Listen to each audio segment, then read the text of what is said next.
What's up, man? Yeah, so we're gonna have a possibly have a Michael Jordan versus LeBron debate. If the gentleman that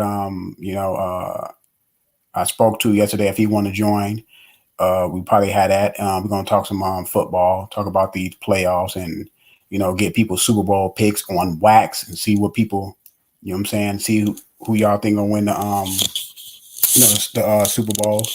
Who's going to represent the AFC and the NFC? Talk about the NFC East with Philly, Cowboys, Washington. See who's going to win that in that dreadful division. And we're going to talk a little boxing, but I'm going to let everybody have a chance to come in.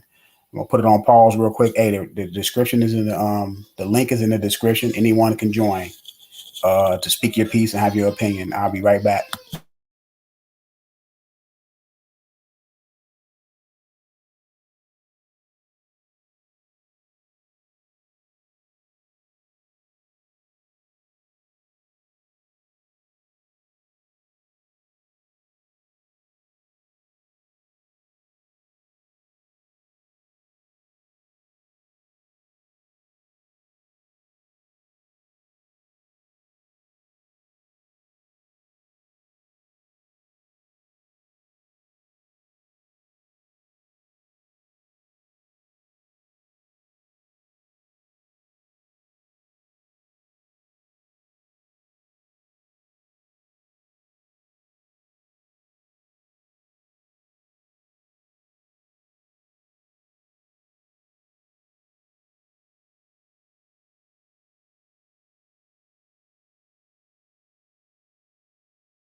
What's up, man? What's up?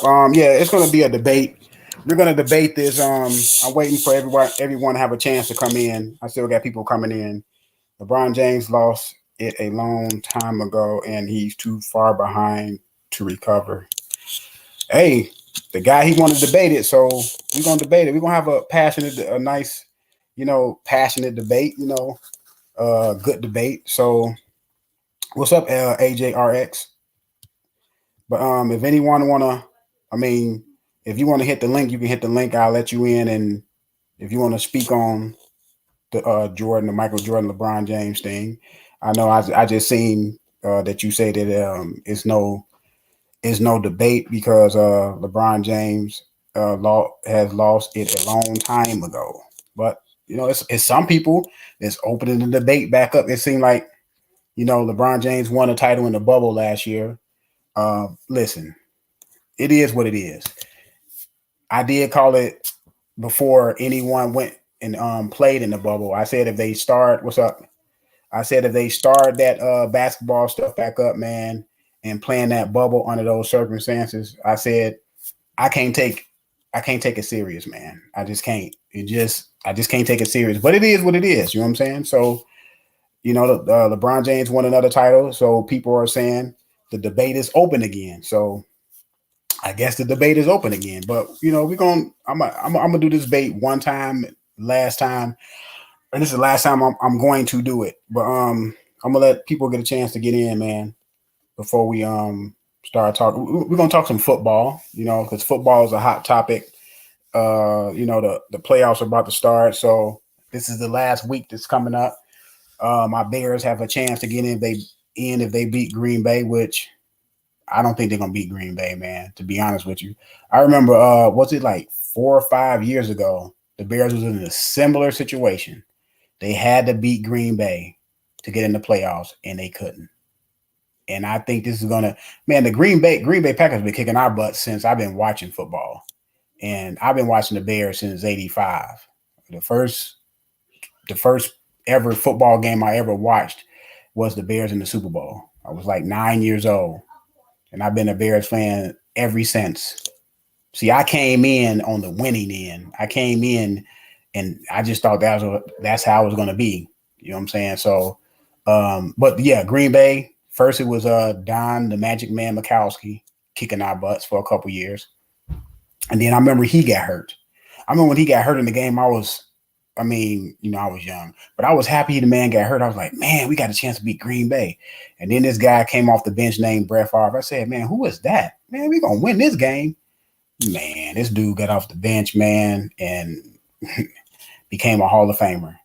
He actually came from Atlanta. Atlanta is the ones that drafted Brett Favre. I don't know if a lot of people know that, but Atlanta drafted Brett Favre, and Brett Favre was sitting on the bench in Green Bay. Like I said, Don Mikowski got hurt. He came in, and I believe Brett Favre went. Shoot, I think we only beat Brett Favre like 4 or 5 times in his whole career, if that, and we played him 2 times a year. So I believe we probably beat them maybe like 3 or 4 times, 5 times maybe. I remember the worst beating we got was 36-3 or something like that. I remember it was on Halloween. I was like 13 years old, 12 or 13. And my mama was like, do you want to go trick or treat? And I was like, no, the Bears coming on. I ain't finna, please. I'm staying in the house. Man, I stayed in the house. They got their butts kicked. Not only did my sisters and them come back with a big ass bag of candy, I had no candy and I had no Bears win. If they would have, at least if they would have won the game, I wouldn't even really cared if I had no candy. But the fact that they got not only lost, they got trounced. I remember they got trounced. I was so pissed. I was so pissed off. I had a double whammy. I had 2 black eyes. But yeah, and then they draft Aaron Rodgers. Aaron Rodgers sit on the bench behind Brett Favre for 3 years. He get off the bench, and I believe the Bears only beat Aaron Rodgers maybe 5 times. So Green Bay been kicking our butts for a long time, man. And I don't see us. Look, we don't even deserve to go to the playoffs. We lost 5 in a row, man.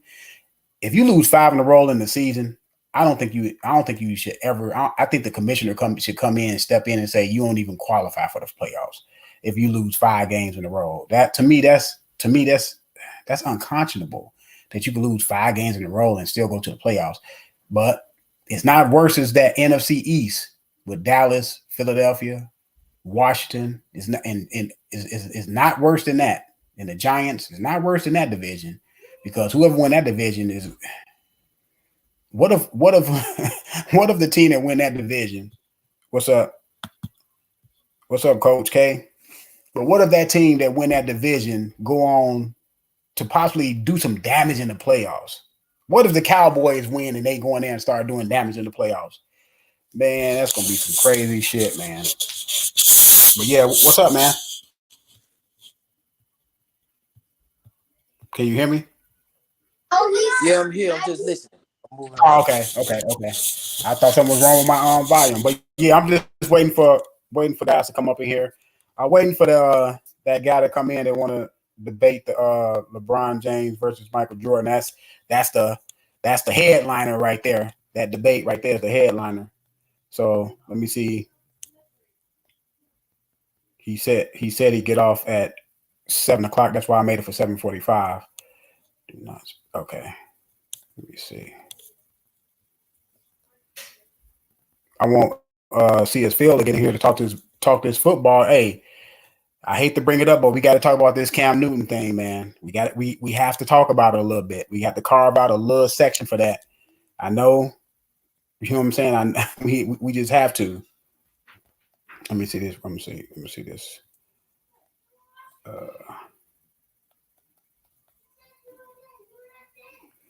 Yeah, man. But man, this football stuff gonna be. Look, it's gonna be some teams that's gonna win. It's just gonna be just like the bubble. When I told everybody that Miami Heat was my dark horse to get to the finals, they were my dark horse to get to the finals. It's because of the circumstances. You playing without fans, so you got guys that's probably a little jittery when they play on the road on the opposing team field, and it's fans and it's loud and it's ruckus and all that adrenaline is rushing through your body. Now you don't have that. So what? If you the Kansas City Chiefs, yeah, Kansas City Chiefs, Arrowhead Stadium, hard to win there. But when you take the fans out of there, it's just like at any other stadium. The only advantage the home teams have is they get to sleep in their beds the night before the playoffs. That's the only advantage they have. It's gonna be some upsets. It's gonna be some team is gonna upset one of these probably a couple of these big teams.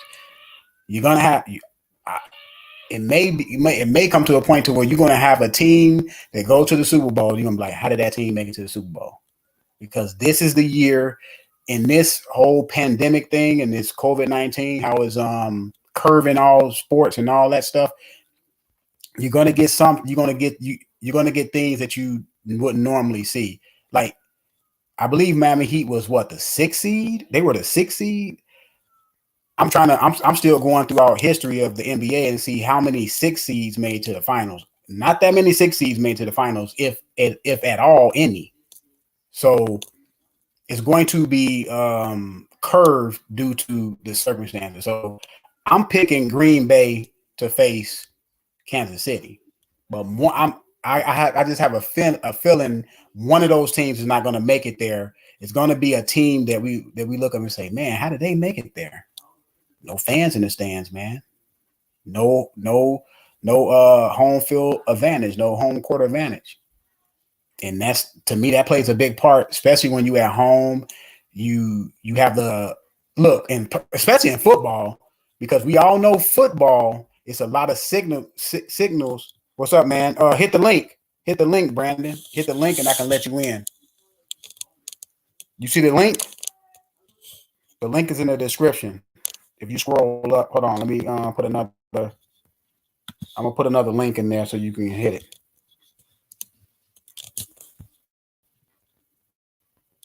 Let me see. I'm gonna put the link right here. Now I put the link in there, Brandon. Hit that link. If you hit that link, it'll let you on the panel. But like I said,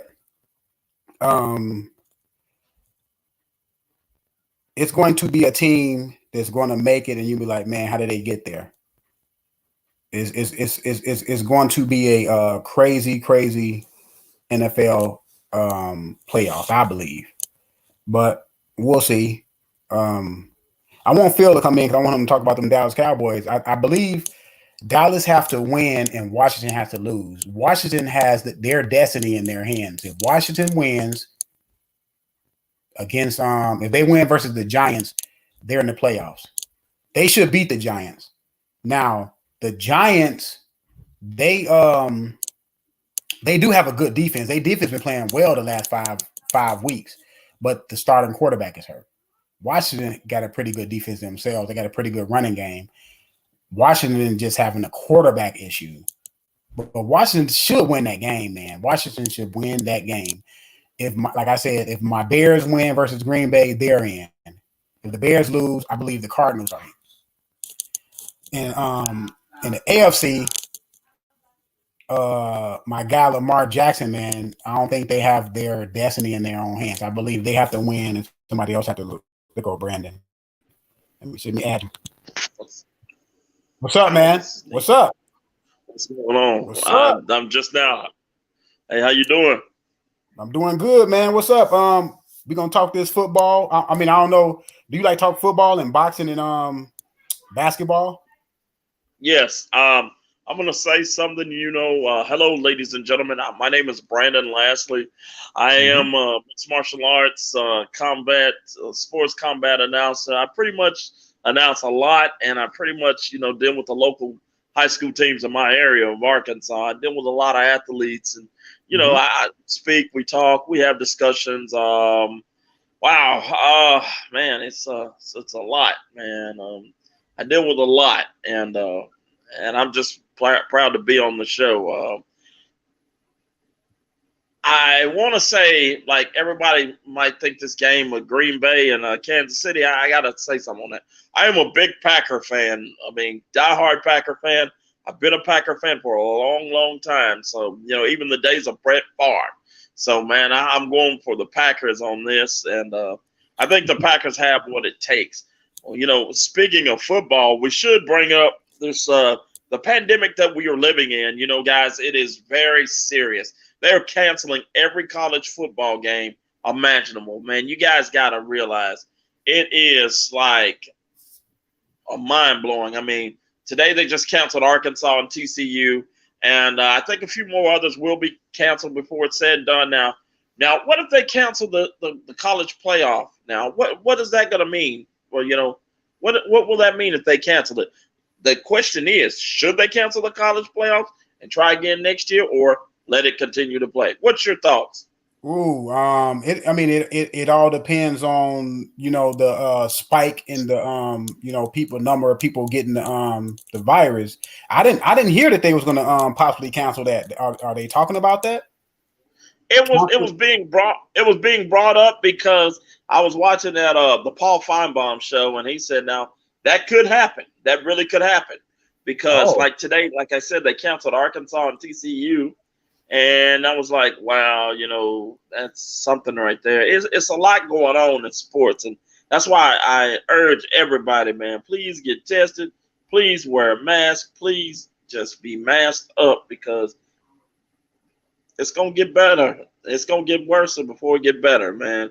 And that's how I feel. And I just want everybody to stay safe, man. With everything being canceled and all, I mean, it's like, it's just mind blowing, pretty much, and I just hope everybody's out here staying safe. Like other sports topics, I mean, guys, I love to talk sports all day. I mean, with the NBA, I'm a big Maverick man. I like Luka, and and I like Luka, huh? Luka Doncic, huh? Yeah, I've been a Luka fan.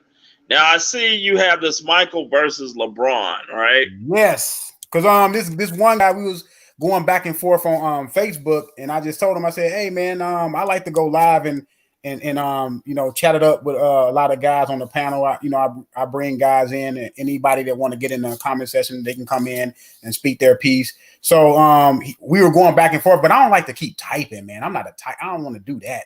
I'd rather come on here and we just flow it out and get it out. You know what I'm saying? So he said, yeah, I'll come on there. He said he'd get off at 7 o'clock. So I'll message him right now and see if he gonna come through. But it's a topic that I have had debates with people on this subject offline, never online. But this is gonna be my first and only and last debate on this Michael Jordan, LeBron James thing. Like, look, LeBron James' career is still going, so he still has things to add to his legacy and things of that nature. But I just think Michael Jordan is just the best basketball player of all times. Now, people that say Kareem, people that say Bill Russell, people that say Magic Johnson, I have no qualms about that because they have a great case of being the best also, especially Kareem, because Kareem has won from high school at every level. Kareem dominated every level. So you could say Kareem is the best of all times. I have no qualms about that. I just when I look at basketball, I just say Jordan played basketball better than anybody I've ever seen play basketball. I'm from Chicago, so I may be a little biased because I'm from Chicago. So speaking of Chicago, we'll go to a little high school, Simeon High and Mount Carmel. They've always had good teams. Am I correct? You're correct. That's where Derrick Rose came from. Simeon. Rose. My guy. What's his? Parker. Parker came from there.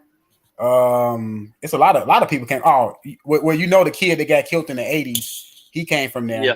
I remember. I think I was like what, 10 years old. I remember people talking about that. It was all on the news and stuff. Yeah, and it was some misconception on why he got shot. You know what I'm saying? He got shot. It was on him. You know what I'm saying? It was one of those things. Like, if you ever, I don't know if you ever been in Chicago. I've been there. Okay, Chicago is a different place. It's different. I keep telling people it's like territorial. You know what I'm saying? It's not that he was in the wrong territory. It's just that he bumped somebody coming out of the convenience store. The dude was coming out of the convenience store. He bumped the dude. He didn't say sorry or nothing like that. He just told the dude, like, what the hell are you looking at? And then the dude pulled out the gun and shot him. But see, that's Chicago though. You got to be careful. You got to be real careful. And I don't. And then one thing I don't like to talk about, and I hate to say this, but we got to stop killing each other. That's for real. I mean, as a man, I love everybody. I'm a good old Southern boy from down south, and I growed up and I was raised, man. We gotta love each other, man. Stop killing each other, man. See, I had I hate to jump off topic, but I'm gonna say this. I had a discussion with a Jewish guy I work with, and we were talking about, everybody needs to pull together. I ain't racist against my own people, but I just think sometimes we just can't pull together. Well, culturally, we are brought up to be individuals, so right. that's why it's hard to look. I played all types of sports in high school, right? Right. So we had a basketball team. Individually, everybody was good, but we couldn't play together as a team because everybody wanted to be the man. Now you go upstate, or you start going to these other Caucasian schools, and individually, man for man, we're more talented than them. But they play as a team. They have a system, and when you get on that court, you be like, man, you look up at the scoreboard, you down by 15, 20. You wondering how you down by that much, and we better than these guys. We faster, we're quicker, we jump higher, we're stronger. But it's about a team. A team can pack more punch than an individual. Right. It reminds me of a team I saw one time playing on ESPN. What was that school down there in Illinois? It'll come to Joliet Catholic. Oh, Joliet. I watched them play on ESPN for basketball, and I was impressed. Mm-hmm. A lot of teams I've watched. Oh yeah. What's up, man? It's good to have you on the show. Wayne talk. I'm here. I'm listening. I was just sitting back letting my guy cook. I like what he's saying. We part of the same team, me and Wayne talk, brother. So I'm just here waiting to kind of give my thoughts and prediction on the post. Go ahead. Now, as far as LeBron James and Michael Jordan right now, I got Michael Jordan. But I'll be curious to see what arguments your guy is going to present on the behalf of LeBron James. Me and LeBron James is actually the same exact age, pretty much. We born the same year and came out the same year. So I know the impact that he had coming from 10th grade, 11th grade, 12th grade, and following him through 03, 04, 05, and so forth and so on. So it's going to be interesting. A lot of arguments I hear is the fact that LeBron James can play multiple positions, but Jordan is a better two-way player. So it's going to be interesting to see what guys say. I know people usually come with LeBron appearing in a lot of finals or more finals than Jordan, but I'm like, well, look at the percentage in which he win rate, and the win ratio is not even close to Michael Jordan's win rate in the finals. He's 6-0, and he took a layoff. You know what I'm saying? So that's a testament to how great Jordan was, and he completed 2 3-peats. LeBron did, however, he has won rings with multiple teams, but it was constructed. You know what I'm saying? But I'm not mad at it being constructed because this is a new era. You got to get it how you live, and it kind of pinch on the structure of African Americans. It's the same thing with Floyd Mayweather.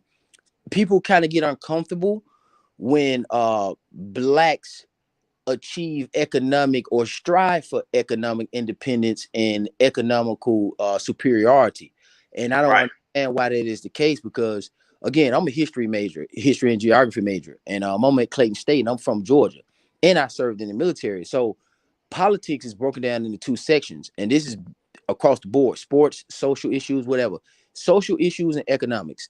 Okay, if you talk about social issues like the abortions, your gun rights, and the LGBT things, it is an economical side on that too, like tariffs, trade, free market. So when these athletes take advantage of the economical system, then we start hearing a lot of complaints about them. and a lot of people are not so enthused to support them when they're achieving economic supremacy. But they will support them full on if they're just doing the social part, because the social part is just concepts. You got to have money behind your concepts to create unity to get a goal accomplished within politics, whether that's basketball on the street or school system, whatever the case may be. So I like LeBron. I like what LeBron does, and these athletes are doing for their money. Can I say something about LeBron? And my cousin is LeBron's agent, believe it or not, and Rich, and his grandmother, my grandfather, are brother and sister, and that's kind of like wow. And when I, got to know who Rich was, I remember Rich as a little kid, and now I'm proud of the man that he has become. I think with the agent thing, I mean, I'm very proud of my cousin. I got to get on here and say that because him and LeBron work together like clockwork, and I like to see everybody shine, and that's where it's at, man. Everybody's gonna eat, whatever you do in life. I believe everybody should eat, and that's my opinion. I agree with that. We need to start and I want to say this. We have to stop looking at each other in a disappointing light. I'm not gonna say negative, but disappointing. The expectations for each other are very low coming into a situation on pretty much a lot of levels now. And I get it. I know we got a conscious community out here, and they will break that down to call people agents, tethers. And I get the governmental angle because a lot of stuff is constructed and a lot of stuff is implemented from the laws of power, 48 laws of power, the art of war, a lot of pseudoscience out there. But we got to get on the code. And we have to understand to circulate our money within each other, circulate our time within each other. And we got to stop outsourcing. I mean, I know a lot of women, they go to the Asian shops to get their nails done. They need to start supporting these sisters, who's doing nails. A lot of other. Can Go ahead. I got one more thing to say now. I maybe it's the South thing. Maybe I'm from down south, but I look at it like this. But black businesses do need to start supporting each other, and I'm all for that. But it's always that one brother, that one sister be like, "Hey, hook me up, blah blah blah." And I go get it from such and such. I'm like, it shouldn't be like that. But I think as a black man, I think we all just need to support each other and give support to each other, not be against each other. We need to fight together, not against each other. Absolutely, I agree, and I think that with that one brother that we have, or that one sister that's always looking for the hookup, we can easily eliminate that by getting on code and setting a standard for ourselves within our community. When people start talking like that, we got to get them up out of here. We got to set a standard for them, like the dude did in Houston, that restaurant where the girls was twerking all on the tables. And when was that, in Dallas? That was in Dallas. And then there's another situation down there where they was trying to make false complaints on the lady who ran the turkey hut down there. A lot of people was trying to say that the smoke from the barbecue pit of her restaurant was causing asthma and all kind of stuff. But we just got to set a standard that's higher. Now we talked about that in the barbershop a while back, and that was the question, man. Okay, let me say this. Okay, was he wrong for going off on them ladies? Well, absolutely not. Now, here's the thing. You have to guard your words. We also, on the flip side of that, when we're holding people to a standard, we have to guard our words with each other. And on the back end, with that understanding, us as a culture got to understand that if people are going to guard their words with us, we got to respect what they say when they say it on time. We can't do the toddler game. Well, mom says, no, don't stick your hand in the cookie jar. Soon as mom go around the corner, then you violate the trust and say, F it, I'm going to do it anyway. And that's what the scenario was. He asked multiple times. Dad, mom went around the corner. kids sticking their hand back in the cookie jar, they back up on there twerking. And like they said, man, this lady could have hurt herself. Then that you got a lawsuit, and you got the whole dynamics of this man trying to provide a black experience, completely tore down because a lady was twerking and went through a glass or broke a table and have a class action lawsuit. So it's a two-way street. If you want respect, you gotta understand, if we're gonna guard our words, you gotta do it. And that man, and they got to realize that at the end of the day, that man got a family to feed. Exactly. A lot of people, a lot of brothers and sisters don't get that. We got families to feed, and that's why I say in the work fields, man, we as brothers and sisters got to stop the hate against each other, because that's where it's all coming from. You know, like, hey, such got a new car. I don't care. Such got this, and I've had it before. Yeah, the negative, right? Absolutely. The negativity and the hate is what is destroying us. Okay, like we talk about other things. Well, it starts, to me, it starts with a strong culture. There you go. Now we know that we as black African descent, we were stripped of our culture, okay, in a lot of ways, in different ways, propaganda, this stuff, moving, being transported, you know. Some not everyone came over here. Not everyone ancestors came over here on a slave ship anyway. Right. So I need people need to understand that a lot of us came from Europe, because, you know, black people used to run Europe, but that's another discussion for another day. But to me, it starts with a strong culture. We don't have we have grown up in American culture, and we have American values and all that. You're only a product of your environment, and we're a product of our environment.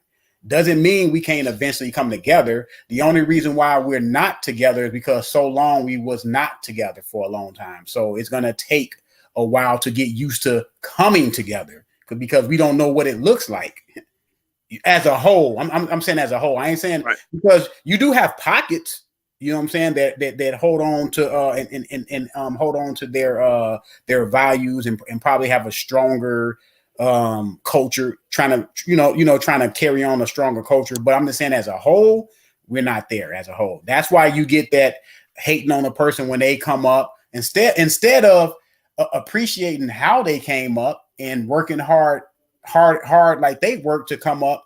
You have to tear them down because you don't want to work as hard as they did to get up there. And that, a lot of that stuff everybody should be wanting to do better and be better as people, as human beings. I truly believe that everybody should want to eat better. You know, it's just a lot of our brothers and sisters throw that monkey wrench in for the next man can't eat or the next sister can't eat. See, that's the slave mind thinking. If you don't mind me saying that, that's all the slave mind. It's just crazy, man. And I guess we were brought up different. I mean, I don't know, man. It's just, I just don't like it. I just like to see everybody eat and everybody shine. That's it. That's what I'm on. And listen, that's good. And we need to connect with more people.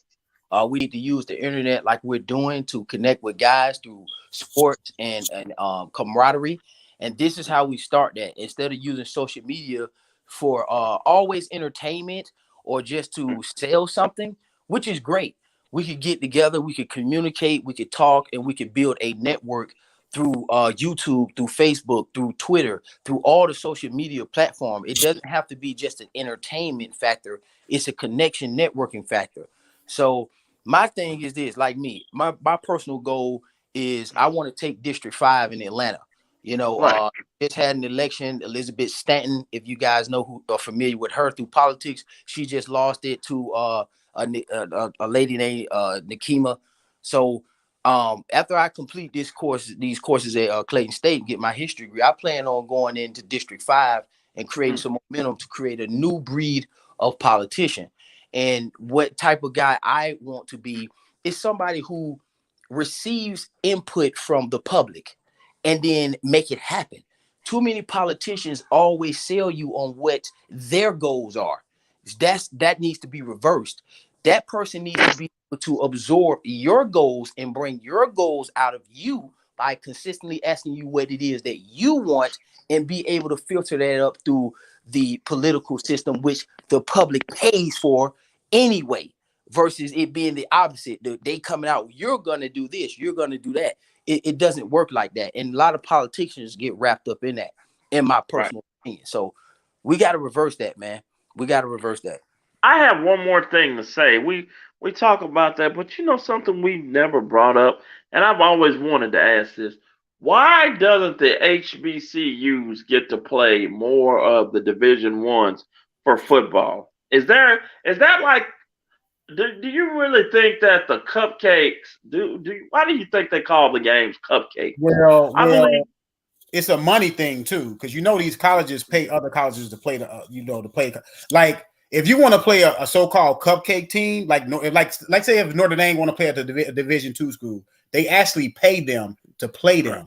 You know that, which is I mean, it is what it is. I guess that's how the system is. But they actually pay them to play them, like Appalachian State or whatever.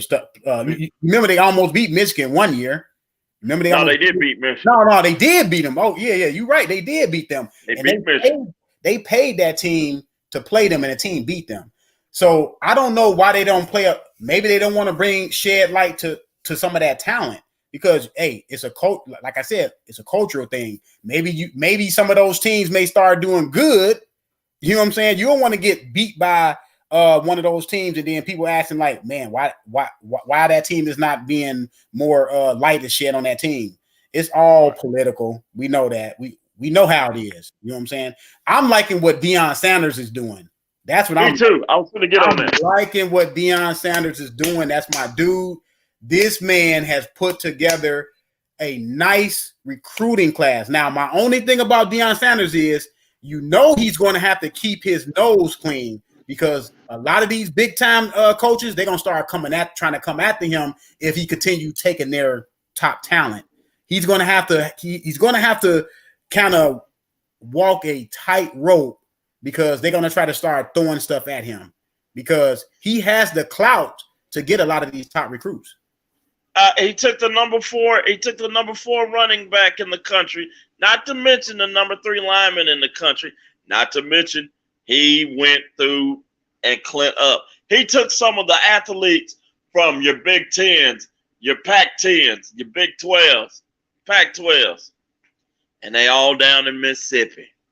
What you think about that? Man, he even took his son, the one that played at South Carolina. Mm-hmm. His son playing quarterback. The kid from South Carolina. Okay, wait a minute, hold on. Deion Sanders has 2 boys. One played at South Carolina.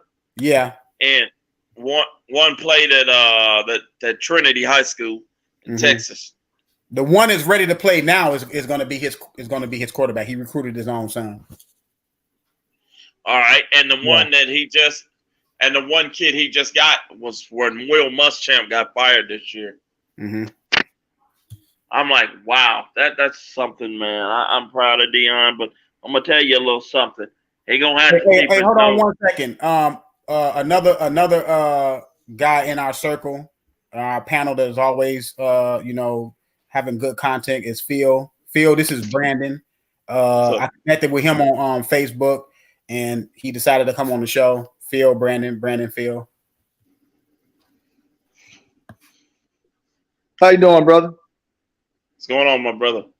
No, man, I've been listening in on y'all, man. I'm just happy to join the show and talk about these issues with you guys. All right. Go ahead, Brandon. You can finish your thought. Oh yeah. What I was saying, we were talking about Muschamp, and when it's like this. I'm seeing something that a lot of people ain't seeing. I believe before it's said and done, he's going to get a D1 head coaching job. I've been saying that, and I may be jumping the hot gun right now because if you look at it, look what happened at Auburn. They got Brian Harsin from Boise, and which Gus Malzahn is from my area. Gus went on somewhere. I don't know where Gus is going, but I'm thinking guys like Hugh Freeze and they finna shake it up, man, for college next year. I mean, that's good, nothing but good coaching. Good coaching. It just I was really hurt when Auburn let Malzahn go. I really was. I thought something could have been done. He could have done better, but you know, if you don't win in the SEC, you know what it means. You got to go home, man. Yeah, but how many years did they give him though? He was there for like what 7 or 8 seasons, right? 7 seasons, yes, sir. Yeah, I mean, if you can't get it done within 7 seasons, you know, it might be time for you to move on. He was on his second contract, you know, so they were more than patient with him. I mean, at the end of the day, he just couldn't cut it. Not saying he's not a good coach. He just couldn't get the couldn't get the school to the level of competition that they needed to be at, you know. And I mean, you know, you can't keep on coming, you know, and Auburn is a great school, but you can't keep on having worse recruits than your ports. You know, you got to do, you know, collectively, it's a lot of stuff outside of him just losing that put him in that position. When you go back, look at the recruiting class, you know, Auburn hadn't been recruiting as well as they should have within the last 3 years. So, you know, at the end of the day, I do think he's a good coach. I mean, you know, he'll fall on his feet somewhere. But at the end of the day, if you're going to be in the SEC, you got to at least be able to compete for the conference championship at some point in time during your tenure there. So, you know, then goes you got to beat Bama too. You know what I'm saying? Which I did. Which I think he beat Bama when he was there. I think they beat him twice, right? If I'm not mistaken. Twice. Yeah, they beat him twice. So. Now I have a question to that. Do you think Derek Mason should have went home too? Yes, I do.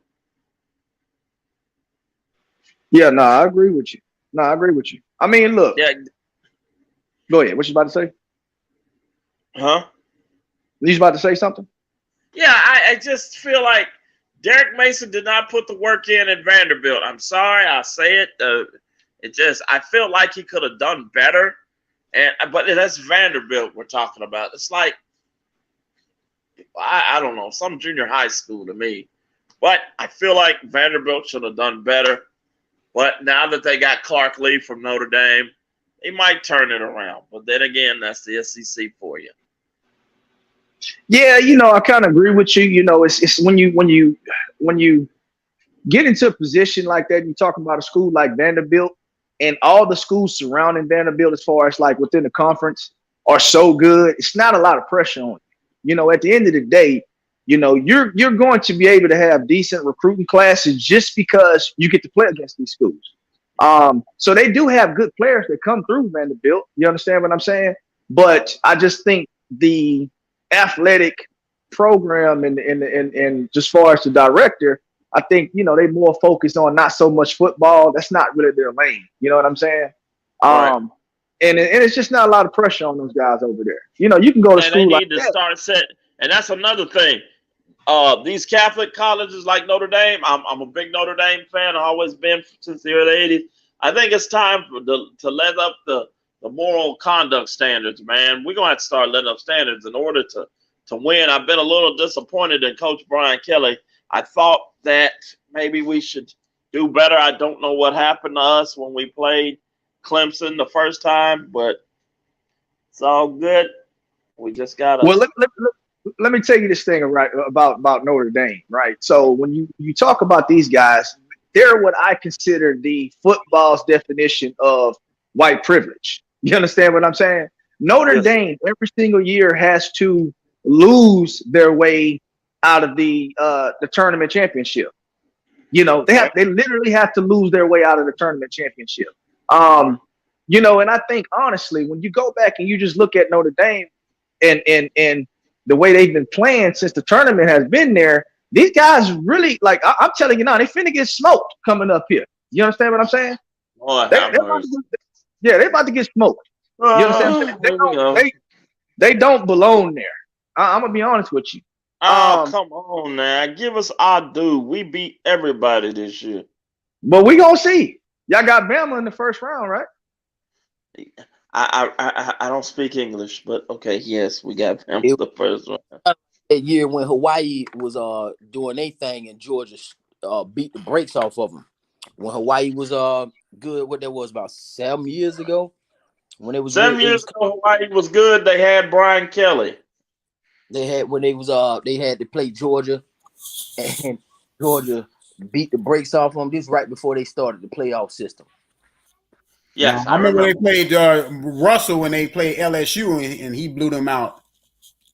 Notre Dame. Yeah. Out. You remember? Hey, I mean, he got drafted number one. I'm just He got drafted number one off of beating Notre Dame in that game. That's why he got taken number one, because he beat Notre Dame in that game. Yeah, Notre and Dame, I'm in Notre South Bend right now. I'm living in South Bend right now. And yes. trust me, Notre Dame. Hey, look, I like Notre Dame because they didn't build so much new shit around my house. My house, it went up $45,000 more. I like Notre Dame now because they up my property value. So I ain't got no problem. Yeah, I mean, Notre Dame, man, look, traditionally, man, like I said, you know, when you go back and just check their winning percentage in bowl games and just the way they performed over the last couple of years, I mean, they just hadn't lived up to the standard. I mean, they just hadn't. But again, they're my definition of what I consider the football's definition of white privilege. As long as they are within the means of, let's just say, one game, they're going to get in there, even if they don't look good doing it. You understand what I'm saying? Or even if another team should probably be there before them. I mean, it's just one of those schools that is universally loved. And it's been that way for a super long time. So I'm not hating on them. I just think Notre Dame could be a lot better than what they produce as far as the numbers, as far as the winning percentage against these high-ranking teams that's really, really good year in and year out. Well, Notre Dame hasn't been good really since Lou Holtz on a consistent level. They haven't been really, they haven't had the recruiting class since Lou Holtz. And look, I'm gonna tell y'all the reason why they fired Lou Holtz, because Lou Holtz he's racist as hell. No. Lou Holtz was close to breaking that Nuke Rockne record. He was close to breaking that record. Hey, look, I live on the street.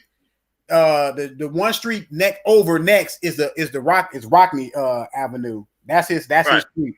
And I'm gonna tell you, that man is loved down here. They did not want as much as they loved Lou Holtz, they didn't want him to break that record. So where's my guy who's supposed to be debating y'all? I guess y'all. I'm still texting this man. This man ain't showed up, man. He still ain't showing up. I just told him I'm live. I said, man, come on. He probably he came on. Hey, y'all, what time is it? And y'all, where y'all at?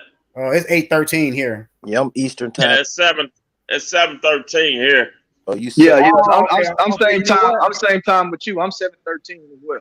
Yeah, I'm just tired. I've been at work all day. Yeah. No, what do y'all think about? Hey, look, hold on, Brandon, because my two guys here, we had a Cam Newton discussion in the beginning of the year. Now we're gonna talk about that again. Oh, look, we had a discussion about Cam Newton in the beginning of the year. Yeah. And I told y'all I was not going to let Cam Newton get into that rut because I knew he didn't have the weapons around him.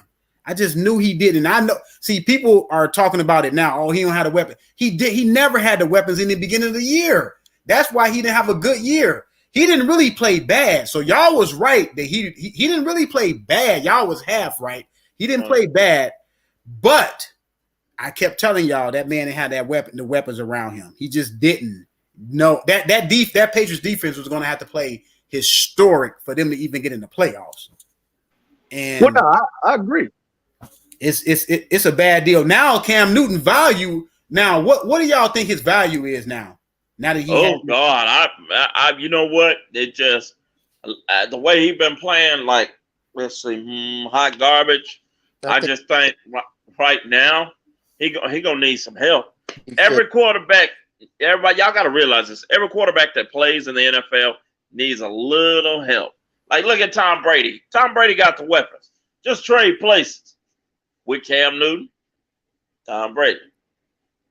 Just think about that. I think Cam done at this point, man. Unless he's going to get a coach that's humble and creative enough and got enough leadership to really sit down and tailor the offense around him, which will require them to have some humility and some camaraderie skills and be able to package Cam right in addition to whatever they may have. Because, like, for instance, Cam is from Atlanta. I'm just using Atlanta Falcons as a All right. So they got a lot of weapons. Receiving core is dope, got a dope tight end, and they got a good two good running backs, right? How would Cam Newton fit in a system like that? You see what I'm saying? So it's gonna take some work. He gotta almost be put in a system, in my opinion, more so like a Lamar Jackson type of system to me. And I just don't know if the coaching staff with these egos are going to be willing to adjust everything for Cam Newton with the stereotypes and stigmas that they already got on him. Well, look, this is my opinion about Cam Newton and his situation right now. Look, I'll be honest. Cam Newton, to me, I'm not going to say Cam Newton. I'm not going to say a system like Lamar Jackson, because I don't think Cam Newton can do a lot of things that Lamar Jackson can do. But I will say this right here. What Cam Newton needs is a team that is designed solely on the run, right? Like, if you take Cam Newton, and I'm going to use these two teams as an example because I think these two teams are probably the most dominant when it comes to being consistent with the run. If you put Cam, let's just say in Cleveland right now, I think he has a very successful season. You got to think about it. This guy's a quarterback. New England, man, they've been playing musical chairs with their running back all season. These guys has literally not had a run threat as well as even a wide receiver threat. So at the end of the day, he is the entire offense over there in New England right now, right? So I think if you design an offense where you get good running backs and you get, feasible wide receivers, I think you can have some success. I just think right now he's not the guy that's going to throw the skin off the ball. He's never been that guy, right? He's been the kind of guy where he's had his most success is when they were running the ball well, and he threw the ball when he had to, 50-50 offense. You cannot go into the NFL and try to do one specific thing. It's going to be hard to do that because teams start to catch on to it. So I'm not going to say Cam Newton is done, but I will say Cam Newton needs to, when we talk about his market value, I think his market value right now is exactly what it is that he's getting. He's an experimental quarterback with the New England Patriots right now. They want to see if he has the discipline and the will to win. They want to see if he's studying, small things like that. Everybody looking at the New England Patriots can tell that they don't have a lot of pieces around Cam Newton right now. Right, he gonna need some help. They're going to look at the small things. Okay, is Cam showing up on time? Is he being a leader? Is he studying? Is he putting in the extra work to help his team win?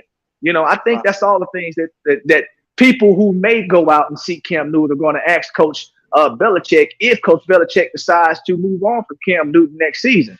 But I do think if you can put him around somebody that has good running backs, has a good offensive line, some guys that's going to block for him, give him some time, feasible wide receivers, I think he can be a viable option in the NFL.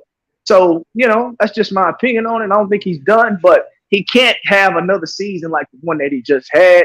I'm not saying that he was terrible, but he's not doing himself any favors with this season. Let me say that. Yeah, I'm still in Cam Newton. He done. I don't know where he's gonna go. It'll take me a lot of fantasy. Like, I will have to dive into a fantasy thought process and make up some stuff for Cam Newton to have a positive. I'm not gonna do that. I don't even know if he's gonna be with New England next year. Nah, yeah, he out of there. Yeah, that's what I'm saying. But that's fellas. Not... Go ahead. What's up, YG Knight? Yeah, I could definitely cook on my Patriots. Yes, sir. Phil was right on the Browns because of the two running backs and the thing that.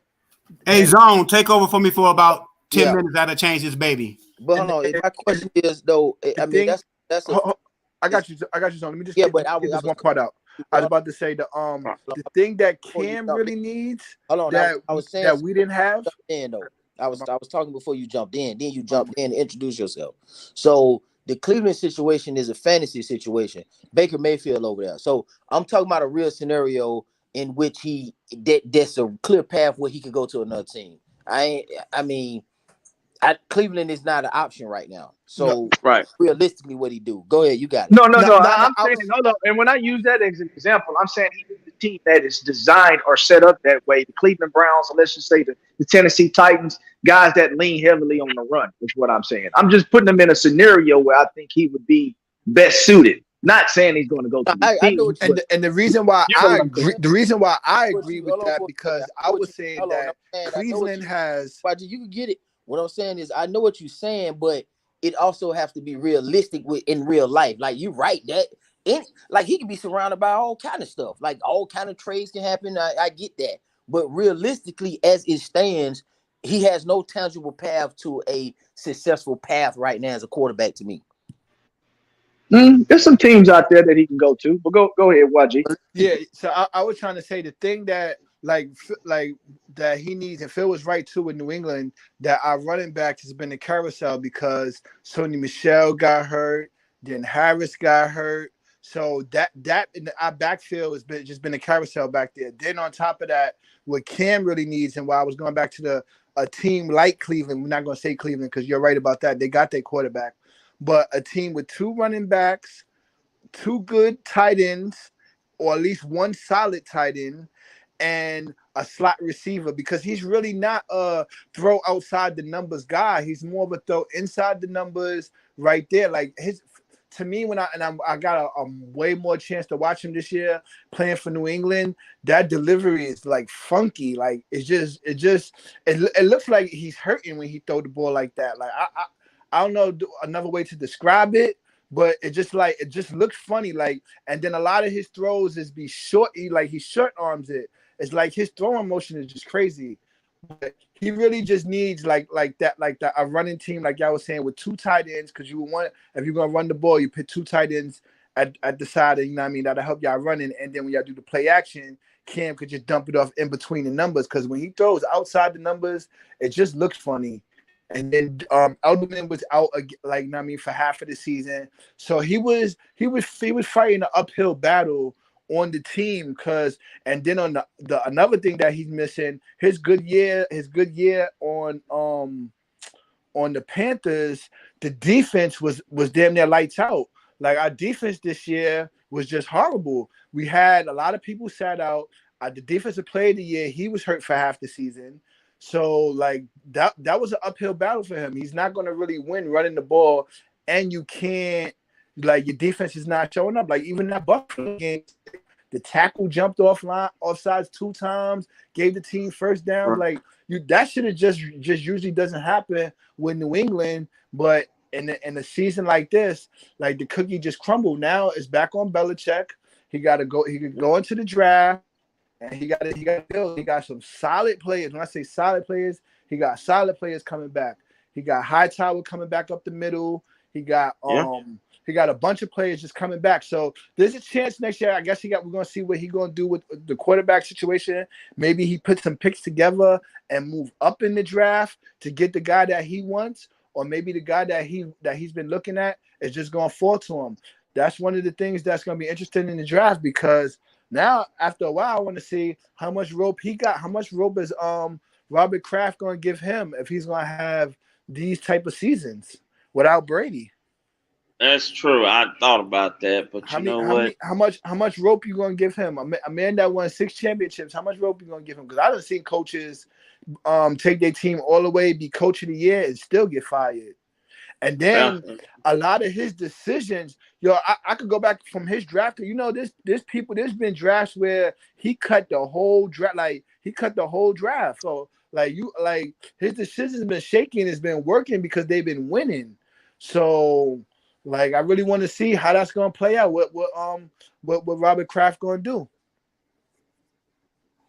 Yeah, I think, you know what, the Cam Newton thing, I think he could work for us play calling X's and O's. A double tight end set would be good for him, but you also got to make sure you got a hell of a running back that can block back there, because you're talking about a back in the backfield, 2 tight ends and 2 receivers. That's gonna be That'd be interesting to see how he can run that. Now I know Patrick Mahomes can run that, but it'd be interesting to see if Cam Newton can run that kind of system. Hey, fellas, I gotta step out and do some stuff for my kid. But I tell you what, I want to say before we go, um, I gotta get in touch with my kid and stuff. I want to say thank you guys for having me, man. I'm willing to come back, and I just want to say thank you, Coach Wayne and Coach K and YG Knight and Phil Walker, man. I appreciate you guys, man. This is something I like doing right here. We can do this all day long. Hey, where can we find you at? Like on YouTube or Facebook, or anything like that? Facebook, man. Facebook, I'm Brandon Lasley. That's Lasley. You guys will see me. I got a fight coming up to announce in January in Philadelphia for RDR Promotions, Rodney Rice's promotions. Then after then, I don't know what's up next, but after that, there'll be more stuff coming down the line. Like I said, fellas, I've been announcing fights and calling fights for a long time, man, a few years now, and I'm talented, I'm hungry, I'm passionate. I'll go anywhere to announce a fight, pretty much. I'm just trying to make it to that top, and I got what it takes. I'm just old country boy from down south. I got plenty of heart, plenty of fire, and plenty of determination to make it. And that's where I'm headed, man. I'm headed to the top. Oh yeah, man. Good luck. I'm gonna Facebook you, man, and reach out to you, big dog. All right, man. God bless all you guys, man, and Happy New Year, fellas. All right, man. All right. All right. Bye. Yeah. So yeah, I guess at Cam Newton, man. I hope it work out for him. I like Cam, man. But I don't see no. It's tough. It's gonna be tough. Yeah, it is, because the players, they still speak highly of him. Right. The New England players, he shocked a lot of people. Yeah, I think he's a good guy. I don't think it's character.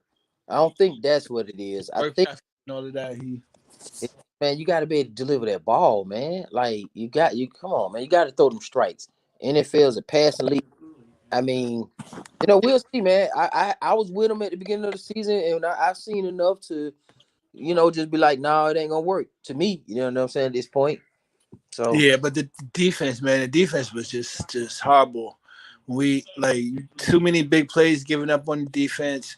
It's hard to win that way. You're not getting the short fields. He need a couple short fields. Well, you look at him when he had success in Carolina.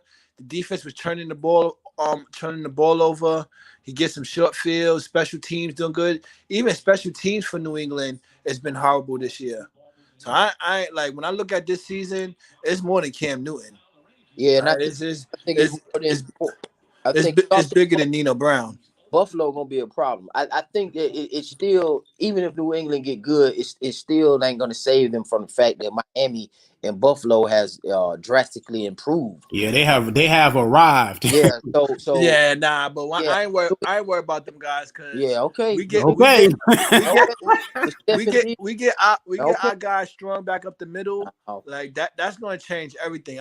Where's y'all quarterback gonna come from? Because them guys look like they got some stable quarterbacks, especially the Bills. Buffalo. Hey, look, man, let me tell you something, man. Y'all boys laughed at me when I told y'all Miami, man. Miami had been playing good toward the back end of the season. I'm like, yo, the boys gonna be good because their defense always been pretty solid. Hey, Phil, I did pick Buffalo to win that division, though. Let's not get it all the way twisted. New England, they would have had 3 picks yesterday, but the defensive lineman jumped off sides on one of them. Yeah, and they didn't even have Gilmore. Like the secondary is not even all the way there, and the linebacking core, like there's a lot of things. No, that's fine. No. We know that New England is decimated at this point. But I mean, at the end of the day, that's not. We're not talking about New England. We're talking about the improvement that Buffalo and Miami. Yeah, but I'm just saying, before I count my team out of the division next year, let's pump the brakes a little bit. Count New England now. I'm just counting Buffalo in. Exactly. Nah, that's what's up though. But let me also remind you about one thing too. Buffalo, they about to have to start paying people.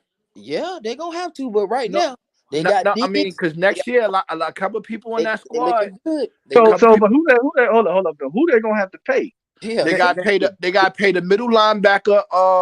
What you call it? That they drafted. What was that 4 years ago? Or he either that or he gonna he ain't no top linebacker though. Yes, he But is. YG, traditionally, long as you got your quarterback on that rookie deal, you good for the next 2-3 years. Yeah, they can put together some linebackers, bro. Because Look, Nah, hold not on. like Think not about it like this though. Look at their Sean team though, right? Edgman. I So think they his name got is.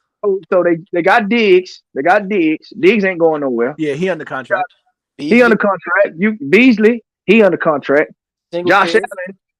Allen, Singletary. Doc. Um, exactly. So I mean, when you talk about the offense, they shot it. Now I got to go and research their offensive line because I'm not going to pretend to act like. I mean, but they deep, man. They've been getting scorched all season though. It ain't like they just been locking boys down. Their defense is they had a potential to be good, but when you go look at their overall defense, I don't know if them cats are even ranked in the top 10. They're not ranked in the top 10. Who you talking about? Buffalo? Yeah, Buffalo not ranked in the top 10 on total defense. No studs like that on defense. You just If you want to talk about Miami, now that's a different conversation. Yeah, that's a different story. That's a different story. The Buffalo best player is Milano, and he ain't nothing just gonna blow your socks off. He ain't like he Bates Jr. or he's Kendrick from Vikings or Raekwon Smith, Aaron Donald. He's not that guy. So Buffalo don't have that guy that's sitting here stuffing people lead like Aaron Donald leads and stuffs and sacks. You know what I'm saying? Kendrick, Raekwon Smith, those are the linebackers that's accumulating 100 plus tackles. Like that's not Milano, man. You know what I'm saying? He ain't like Miami who got them. What he got 8 picks so far in Miami. The cornerback, Rodgers, the boy who getting all them picks right now in Miami. Xavier Howard, yeah. So Buffalo ain't got no game changing X factor like that on defense. Yeah. So I'm looking at the defense right now. So you got the Rams, Pittsburgh, New Orleans, Washington, San Fran, Tampa Bay, Green Bay, the Indianapolis Colts, Baltimore, and then Buffalo is sitting there. So that's 1, 2, 3, 4, 5, 6, 7, 8, 9. They right at number 10. So they in the top 10. I just looked it up within 15 games. So I mean, yeah, they got a top 10 defense. So that ain't nothing. That ain't nothing to frown upon. That's pretty good. That's pretty good. Man, they top 10 and they ain't got no big person that they need to just. Yeah, they don't. Yeah, exactly. Yeah. They top 10, but they got a bunch cumulative. They are a good group of guys. Let me say that. Right. Yeah. And you never know what they can do in free agency on defense or whatever the case may be. So with Singletary and Allen, that's a steal. Your running back and your quarterback and Stephen Diggs really like being there. You know what I'm saying? And Cole Beasley don't turn into like a killer at that slot. I mean, Cole Beasley, caught 4,000 yards this season. Exactly. Them two threats right there. Two threats, man. It's Buffalo. Okay, we'll find out. And let's be honest about this. They doing this, and their running game has fell off since last year. You know what I'm saying? Josh Allen has really truly kicked it into another gear as an NFL quarterback. The way he's playing, he's a top 5 quarterback right now. Yep. There's no question about it. Yep. And I think that has a lot to do with the acquisition of Diggs. Mm-hmm. I really do. Diggs, let's be real about this, right? So when Diggs was complaining when he was in Minnesota, okay, he was saying he needed the ball more. He's the number 1 receiver, and people were giving him slack about it, saying that he was a problem child. He had an attitude. He wasn't putting his team first. And then he goes over to Buffalo, and now it's like he's reinvigorated. He's one of the best wide receivers in the NFL right now. Easily top 5 with the statistics that he put up this year. So did he have a point over there in Minnesota? You goddamn right he had a point. So, I think a lot of times. Huh? Is he number 1? Because I don't know. Devontae Adams is number 1. Shit, because Weston ain't no missing games. Diggs have really played every game this season, and he's been a force every game. I have to look at that. Now, of course, Adams pop. So Hopkins pop too. But Adams missed a few games. I have to look at that. That's a good one. Oh, and then you also got that boy Tyreek Hill. We can't get in. We know what Thomas did this year, and we know what Julio did this year. So, Diggs, Tyreek Hill, and Adams probably in the top 3. Am I forgetting somebody? I like that boy Devontae Adams, man. I'm gonna tell you the reason why I like Devontae Adams. He doesn't have anyone on his team that can take the attention away from him. Just like Tyreek Hill, he got the tight end Kelsey can take the attention away from him.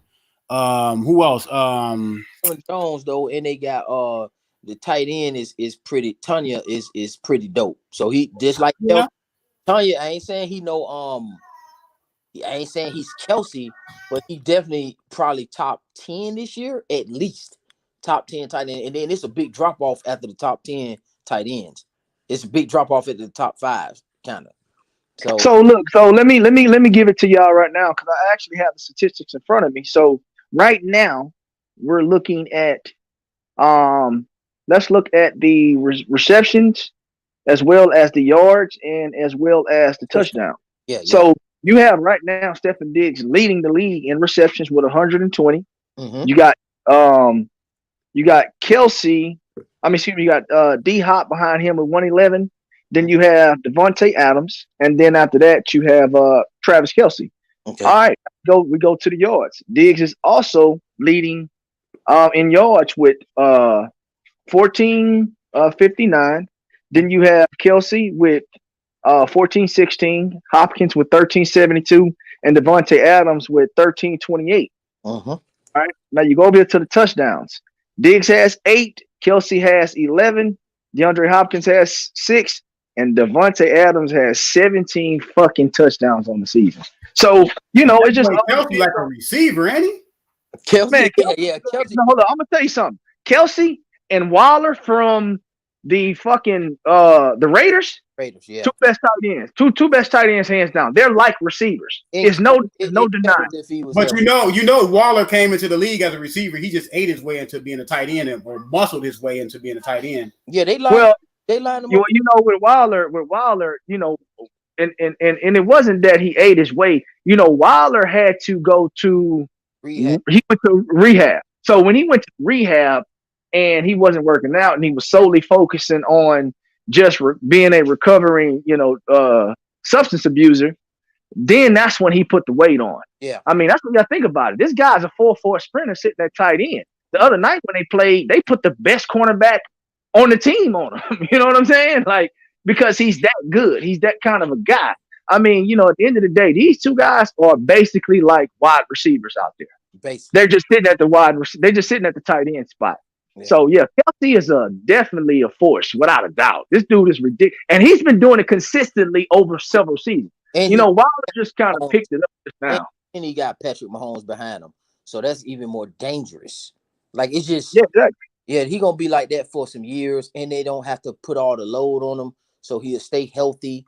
Travis is a monster, man. He's putting up wide receiver numbers, and so is Waller. Hopefully Carr and Gruden can keep utilizing him the right way, and then Waller stay at that high level. But so look, let me ask y'all this though, because I'm a Las Vegas Raiders fan. How long do y'all think Derek Carr has along with my guy Coach Gruden really to turn that team around? Because I think it's headed in the right direction currently, but it still seems like these guys are missing something, and I think it's mainly on the defensive side of the ball because these guys have speedsters, and I mean, how patient should we be with Derek Carr? You know what I'm saying? He's not playing bad, but I mean, is it him? Is it what do you guys think it is? I like. I'm gonna be a little biased. No, I like Vegas too. First of all, Gruden he can be patient a little bit because he got a 10-year contract. So he's in year 2. So this is third season. Okay, so he got 7 more. He's only had 2 drafts though. Okay, so he got 7 more years. So Gruden's gonna get it done. So I think the coaching is in spot, right? He had to change their whole culture, and that takes time. Now, unfortunately for Carr, his longevity might not match it with Gruden's availability there is for 7 years. So it may come a point where they're going to have to probably swap out the quarterback, and their receivers got to stay healthy, and that boy Jacobs got to stay healthy as well too, because sometimes he breaks down a little bit. And I know John Gruden like to run and feed the monster, but they got to kind of balance that thing out a little bit more. But yeah, like you saying, they got a dope tight end. I think Carr, if they scheme things right, he can be straight. They got a good young running back, and I think they could do more at the receiver spot. And Abrams on defense, man, a safety. I like him, but he play like his head is on fire. And I don't really like players who like this earlier this year when he ran into the equipment dolly over there on the side and pretended like he had hurt himself. And they need some leadership on defense, man. They do need some defensive pieces. Yeah, I think it's mainly the defensive side of the ball. We can put up points, man. It's just because you got to think about it. They sitting over there with Kansas City. You know what I'm saying? You're going to have an uphill battle for a long time because Pat Mahomes has signed a 10-year contract. So if you Gruden, it seems like to me you need to go heavy on the defensive side of the ball if you want to even come out of that conference as number one at least once. You know what I'm saying? Like, it's gonna be hard for him over there. Chargers don't got Herbert and that shit and Keenan Allen over there, and then they got that boy Justin Jackson. So and Mike Williams is okay. He sometime up and down, but the Chargers trying to get right too now. So you right. Yeah, I agree. Defense, because they got two dangerous quarterbacks in their division with Herbert and Patrick Mahomes. So then Austin Eckler. Fancy. So the Chargers got some pieces over there on offense, like you just mentioned. So Gruden's gonna have to. That's what I'm saying. So y'all pretty much agree with me that he need to go heavy on the defense next year because it's some talent, it's some offensive talent coming out of that conference right there. It's offensive rich, is how I would put it. You know what I mean? Yeah, I'm with you on that, man. So I guess nobody ain't gonna take you, Wayne talk. I guess nobody ain't gonna take you up on your LeBron versus Jordan debate. Anybody in the comment section? Let me see. Jalik, the leader, says the bull from Akron, the GOAT. But I guess he ain't gonna jump on and talk about it. Yeah, I mean, look, man. I know. B Talk. Who B Talk said the GOAT is? What he says is Joe. I know. He's saying it's Jordan. He from Chicago. You know what I'm saying? Yeah, he said he understand. He said he could understand the only argument with Kareem. He said because Kareem won on every level, but the LeBron James thing, he said he ain't going for it. Yeah, nah. I mean, at the end of the day, man, I got it, and I respect Kareem, but I do think it's LeBron after MJ. You know what I'm saying? Yeah, man. It don't seem like the dude gonna show up, man. I text him plenty of times. He ain't showing up. So that's why I took it off the ticker. I took it off the ticker. He ain't showing up. Well, so hey, listen. We tried. There's some people in the audience. You dropped the link. I seen Jalik, the leader. He might want some work if he listening or he left. So hold on. He said let him jump in. I'm gonna put the link back up in there. Let him jump in. I sit back and listen to this. I wanna listen because I'm finna go. Like I said, y'all know what I'm doing. I ain't gonna say what I'm doing online right now, but I want to sit back and listen to how this thing gonna go down, man. You know what I'm saying? Y'all finna be my entertainment for about the next 45 minutes. You know what I'm saying? I'm finna get the link. I don't got the link out. I wanted to hear this. That's why I came over to get my feedback on it. But the other guy jumped in and he was pretty cool. I really enjoyed that conversation. Real grown. Yeah, I like the college element that he brings because not a lot of guys follow college. What's up? Okay. Give your own perspective on Phil, Coach K, huh? Yeah, what's up, Lee? What's up, Jalik? What's up, brother? Y'all think Jordan is better than LeBron? Oh yeah, no. I mean, we can talk about it, man. You can talk about it. They can sit back. That's you and Wayne talk right there. Let me get off. I'm gonna mute myself. Y'all ain't gotta worry about hearing from me. Yeah, go ahead, Jalik. I'm gonna let you get the first run. Go ahead. You go because you go. Like what makes okay? So this is what we got to do because LeBron, Michael Jordan grades on a curve. If you're just going to talk about 6 rings, then it's not can really debate on that because y'all got your own rules on that, and it's crazy because with that same logic, then that means that because homeboy never lost in the Super Bowl. Joe Montana is better than Tom Brady. But then when you bring up Bill Russell, he only lost like one times. They say back in that era, basketball wasn't as good. But then you switch it around and people be like, well, boxing, the guys back in boxing back then. So it's crazy. They grade Jordan on a curve.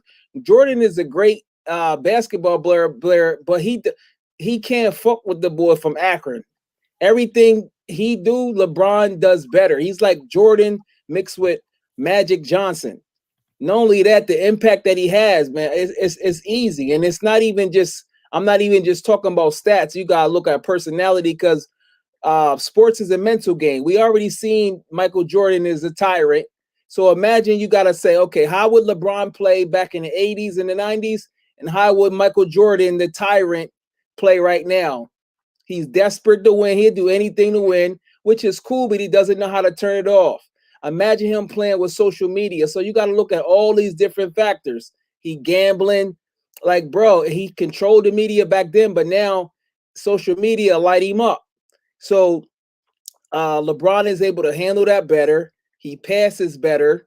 His physical strength is better. I mean, everything Jordan does, he does better. The only thing Jordan may do, I'm trying to think what Jordan actually does better than him.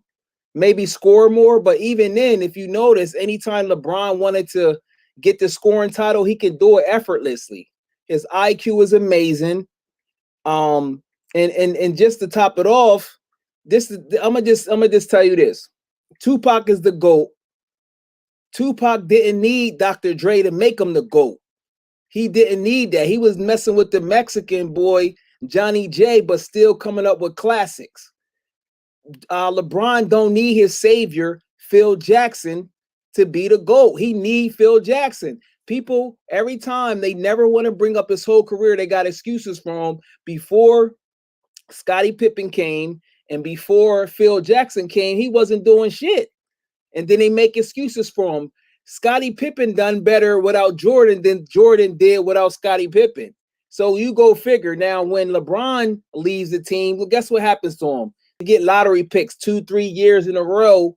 They get the number one pick. But go ahead, bro. I'm just warming up, bro. And I like Jordan. But go ahead, bro. Okay. Okay. So I'm gonna do the Phil Jackson. I'm gonna go ahead and do a discussion on the Phil Jackson situation. Before Phil Jackson got there, well, Phil Jackson was on the bench. He was assistant coach. Before he was elevated to the coach, the Bulls took Detroit to the Eastern Conference Finals. So, and then when Phil Jackson took over, yes, he was able to take the Bulls to the next level as far as winning championships, because Jordan never got past the first round, bro. Hold on, man. Hold on. You said you want me to go, right? Nah, because you okay. Hold on. I mean, do you want me to go or do you not want me to go?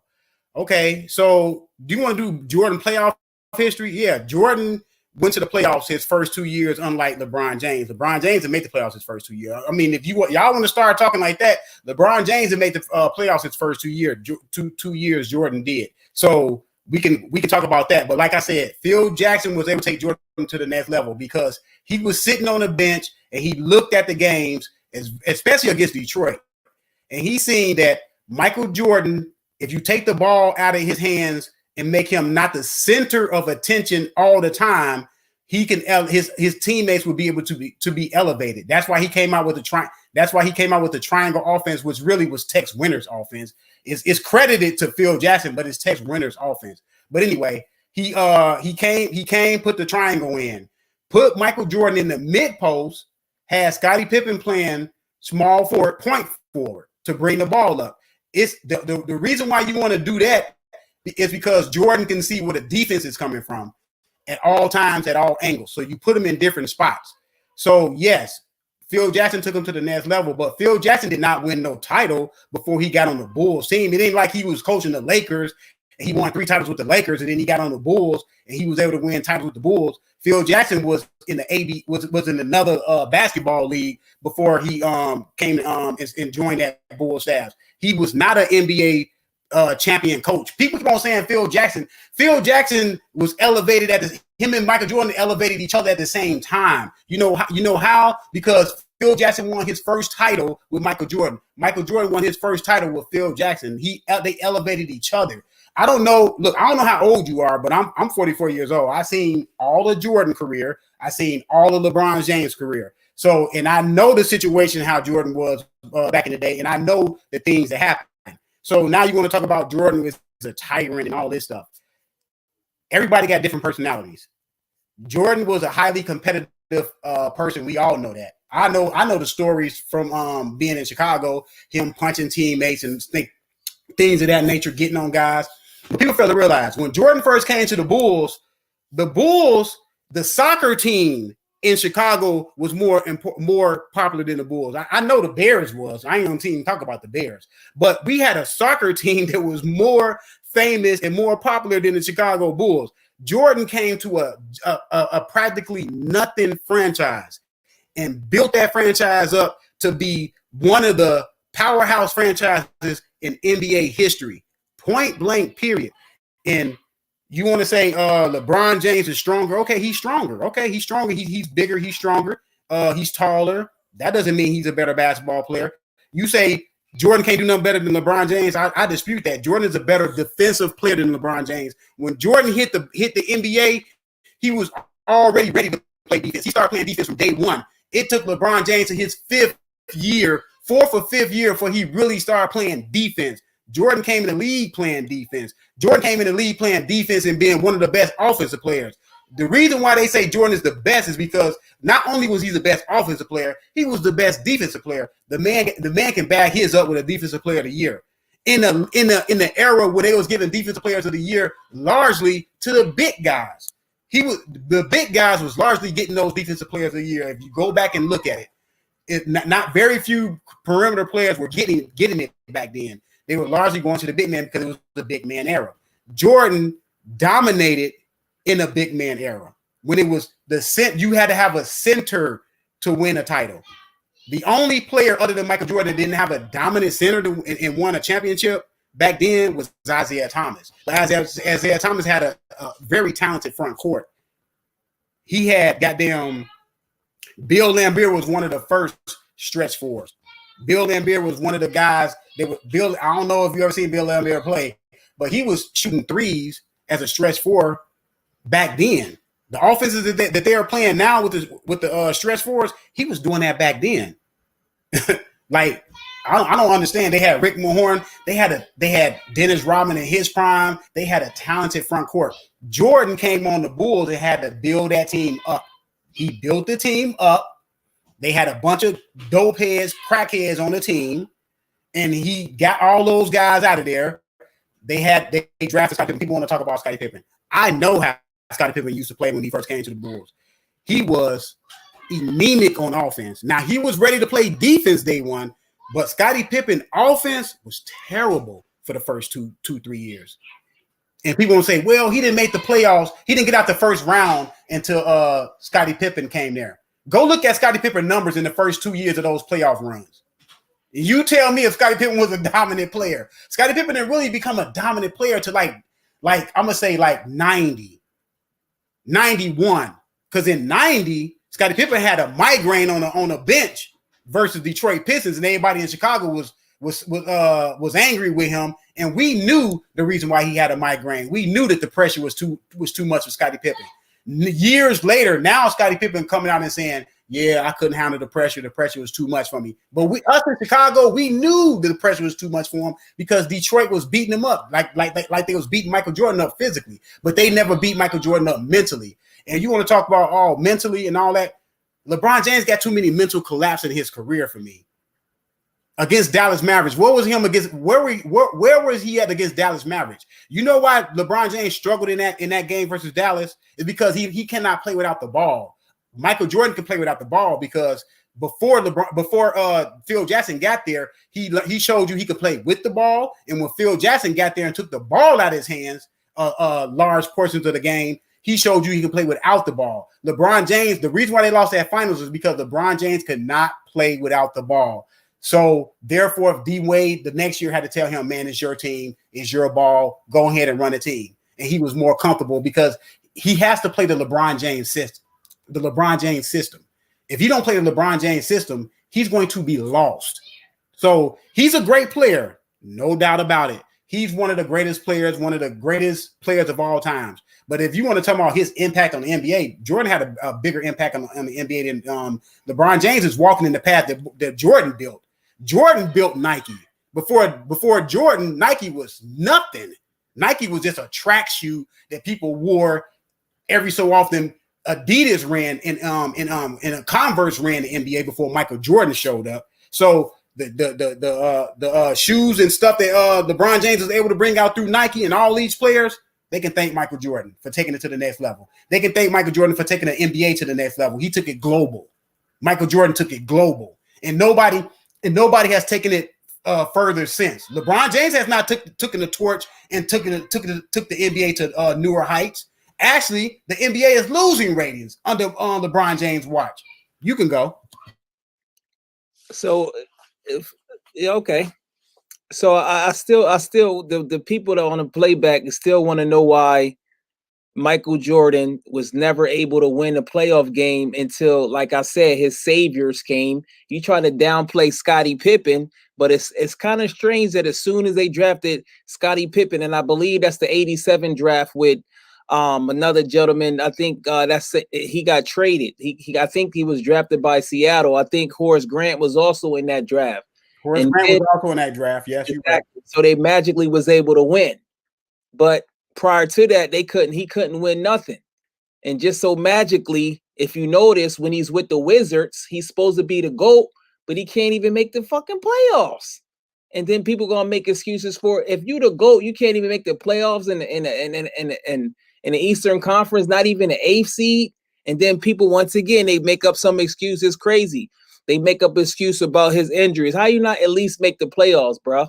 He not make the playoffs. Now, LeBron James was going against a great Detroit Pistons team with the Wallace boys, Richard Hamilton, Tayshaun Prince, Chauncey Billups. So he went in his 4th season. He's going to the playoffs with nobody else. No Hall of Famers on his team. Zilgastis, not a Hall of Famer. Keisha Cole, what's Keisha Cole ex-boy husband now? I forget the boy from Texas. Booby Gibson. Mo Williams. All them guys on that team, none of them are Hall of Famers. He didn't have a Hall of Fame coach, but yet here he go using his IQ to get these guys to the actual finals against a Spurs team that, if you look at it, the Spurs is, you can almost down there say that was the dynasty type team, even though they never really won back to back. But for them to win 5 rings, so he's gone there. He got swept. Now we also going to talk about how much that he wins. Now, people always, now I get it. It's 6-0, I get it. But would you rather do? Rather go to the finals and lose, or rather not even make the playoffs? So people get credit. Jimmy Butler got credit for taking the Miami Heat to the finals unexpectedly. I gave him credit, but then LeBron don't get credit for taking them to the finals. He went to 10 straight finals, different teams, different coaches. He doesn't need a savior. He's the Tupac of basketball. I don't understand what people don't get. Tupac don't need Dr. Dre to make classics. He don't need Pharrell. He don't need Timberland. He's his own person. He's a special breed. And let's take a look at the way they play basketball. When he first came into the league, he wasn't really having a ball in his hands as much. And correct me if I'm wrong, I think he was at the time when he first came in, he wasn't even really playing small forward. He was more of the shooting guard. And 1 or 2 times, maybe just once, he won the scoring title. So it's not necessarily just about stats, but it's no secret. 22 years old, he's in the finals. Now, not to take it away from Jordan, because I already said Jordan is a great player, but let's just look at personality types, because we can't take away the fact that this is fantasy. So we got to say, how do you think LeBron would play against them? And in that bullshit, like this nigga, listen, LeBron is playing against Kevin Durant. On a real talk, Kevin Durant is more efficient scorer than Michael Jordan. More efficient, 50-49. He playing against Kevin Durant. Dwayne Wade, we can most of us can agree that Dwayne Wade is better than Joe Dumars, and Joe Dumars is a hell of a player, good executive. He playing with Dwayne Wade, Tim Duncan. Now the big men back then, Charles Barkley, in that old ass system, the old ass system, niggas used to have a ball for like 20 seconds is just back you down. Nor today's game of basketball is more intricate because it's more fluid. That's why you see bigger guys having to be able to shoot for them to even be in the league. So a lot of niggas that was good back in the day, it's only a few of them that will even really be starting right now. We got to call it like how it is. I say Elijah Wan will do good, Bird, but a lot of them niggas like a lot of them niggas that was playing like Robert Parrish, come on, bro. Right now, come on, bro. He won't. They eat him up. He be getting in foul trouble. So he's playing in better competition. Now, one thing I can say, the competition is better now, but the rules was different back then. The rules was different because they let you play a little bit. You would get more fouls and more fights was taken out. So the competition is better right now. Niggas, did you ever see the highlights, Wayne? Come on, bro. He got Muggsy Bogues sticking him. He got Craig Elo sticking him. Come on, bro. So that's debunked right there. So the competition is better now. We already see that he got more points. He passed much better, and just from a basketball IQ, he can play on any system. So let's take LeBron and put him in the Lakers back in the day, or put him on Detroit. He would dominate. It would be dominant. Now you put Michael Jordan on here. He would do very well. But with the game changing this now, with the way he plays, like imagine this nigga trying to punch Kevin Durant in the face. Like that won't work, bro. That technique is just like a manager at a job, bro. Like certain managerial styles won't get it. They gonna look at this nigga like, nigga, I score better than you. What the fuck you talking about? And you ain't just gonna roll up on like niggas like Westbrook. Ain't nobody gonna do that. You can't even play like that. So that's done. So he would have to make adjustments like that. Like I said, dealing with social media. So I don't see how Michael Jordan can. LeBron is better in the old days, way better. Like it would be super easy back then. The niggas, he's Karl Malone, Magic Johnson, Michael Jordan. He can do all that into one. His IQ was off the charts. I forget, dude. Now he just tell you how he break everything down. He memorizes everything. He's basically the coach on the team. He's literally the coach. Like it don't even matter who the fucking coach is. He doesn't need a savior. Imagine if he did have the savior Phil Jackson. It would be even, who knows? Maybe they would have clashed because he probably know just as much as Phil Jackson. But overall, Michael Jeffrey Jordan, great player. He definitely top 5 of all time, but being the GOAT now, one thing I can say, he's more popular, and he came in at a time where we know prior to Magic Johnson and Larry Bird, they was having a lot of problems. Like I think you brought up the talk when they was on coke and different things like that. So for when Indiana State played Michigan State, the rivalry had already begun, even though in AAU, Magic knew about Bird. So it was a natural rivalry, which was one of the best rivalries in basketball.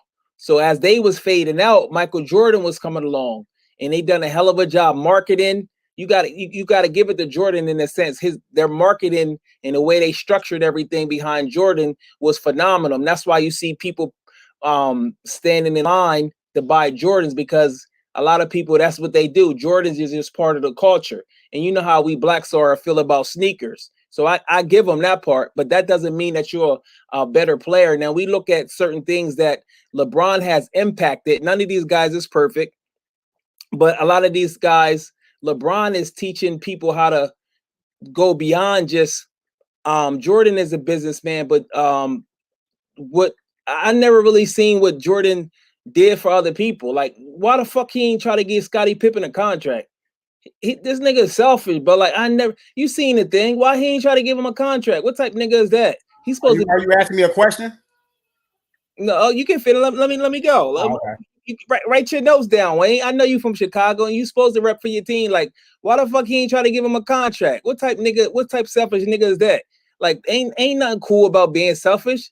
You supposed to go to the team and like, bro, bring Scotty back. This is what we did. We need to sign him. But no, he didn't do that. But then you look at LeBron, he's doing stuff to Clutch Sports. He getting Tristan Thompson contracts, Rondo, Draymond Green. He's doing way more for people. So how can you like, why would you even like Jordan? I wouldn't even, if I had a team, I wouldn't even draft that nigga. Like, he too selfish. Like, nigga, we don't fuck with you, bro. You only care about yourself. Go home and play with your Jordans. We want to have a bigger impact in the community. He act like he's scared to speak up on shit. He can't fuck with LeBron. But go ahead, bro. I'm just warming up. Okay, so like I said, Phil Jackson was not established coach in the NBA before he became Michael Jordan's coach. That's fact. Now, whatever your feelings is on it, beyond that, that's just your feelings. That's fact. Okay, let's talk about the Scottie Pippen contract. Nobody told Scottie Pippen to sign a long-term deal. Even the organization told Scottie Pippen, this may not be a good deal for you in the next 3 or 4 years. Are you sure you want to sign it? Scottie Pippen said that out of his own mouth on The Last Dance. And the owner said it out of his mouth. He said he told Scottie Pippen, this contract may not be that good looking in the next 3 or 4 years. Scottie Pippen said, no, I'm going to sign it. He signed the contract. And then 3 or 4 years later, guess what? That contract did not look good all of a sudden. Scottie Pippen wanted to re-up his contract. The Bulls said no, because look, man, when you sign a contract, this is another thing that people don't understand, that I know you probably do understand. When you sign a contract, you are bound to that contract. Now, the person you sign a contract with, they can renegotiate the contract, and they have the option not to renegotiate the contract. Michael Jordan knew that they were not going to renegotiate that contract. He knew it. He said, I knew they weren't going to do it. They were not going to listen to Jordan if he said, well, give him a new contract. They weren't going to listen to Michael Jordan. Michael Jordan has certain powers, but he's not the all be all to get Scottie Pippen a contract. Now, people say he ain't do nothing for Scottie Pippen. The Bulls was ready to trade. I remember this year. The Bulls was ready to trade Scottie Pippen for guess who? Sean Kemp. Who walked in the office and said, if y'all trade Scottie Pippen, I'm out of here. Or because it was a thing that it was a contract on the table for Michael Jordan to go to the New York Knicks. So don't say he didn't do nothing for Scottie Pippen. He helped Scottie Pippen become the player that he became, and the player that he was able to thrive to, because Jordan brought it out of him. Scottie Pippen had talent, but he needed someone to bring it out of him. Jordan helped bring it out of him. Okay, now let's go to because I'm about winning. You know what I'm saying? You got to win. It's fine to go to 10 NBA finals, but how many have you was able to win? Let's go to LeBron James' first championship. Everybody want to give him all the credit in the world for beating that Detroit team. Oh, he beat that Detroit team. Look what he did. He had this it was phenomenal. But then when he gets to San Antonio and gets swept, oh, he's only 22 years old. No, that's not how it works.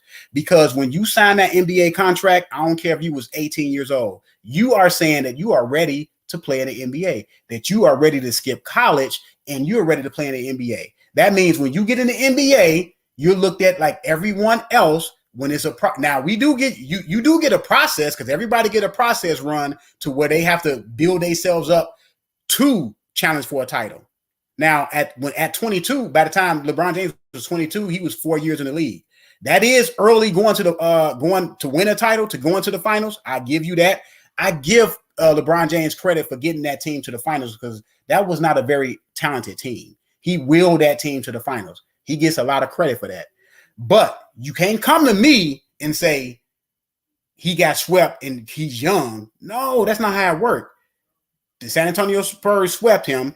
In a couple of those games, they had a chance to win a couple of those games. It's not like the Spurs was blowing them out every single game. Allen Iverson took a team that was just as bad as that team that LeBron James took to the finals. And at least he was able to take one game from a prime Kobe and Shaq. At least he was able to take one game. Now look, he didn't win, so he don't get no credit. But at least he's 100 pounds less than LeBron James. Not that what like 6-7 inches shorter than LeBron James, and he was able to will his team to one. LeBron James couldn't get one versus San Antonio. And let's talk about every time he loses in the finals. Every time LeBron James loses in the finals, it's bad. It's not even close. He got swept twice. He got swept by Golden State once. He got swept by the Spurs once. He lost a record 14 points a game in the NBA Finals in NBA history against San Antonio Spurs. That same San Antonio Spurs who he beat the year before. He went and lost to the Dallas Mavericks. He lost to the Dallas Mavericks. He teamed up with Dwayne Wade and Chris Bosh and lost to the Dallas Mavericks. Now, I'm going to say this. That Dallas Mavericks team wasn't a bad team. And they did have Jason Kidd on their team.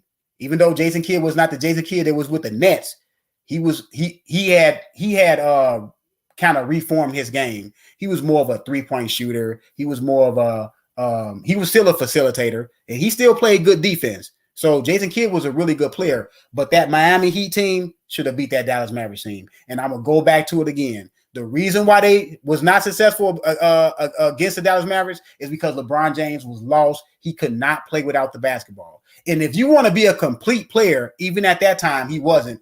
And I still haven't seen LeBron James really play without the basketball in his hands. He has to have the basketball in his hands because that's how he feels more comfortable. It's no knock to him. He feels more comfortable with the basketball in his hand. That's fine. But you can't sit up here and tell me he can play in any system because some systems require you not to have the basketball in your hand that much in certain offenses.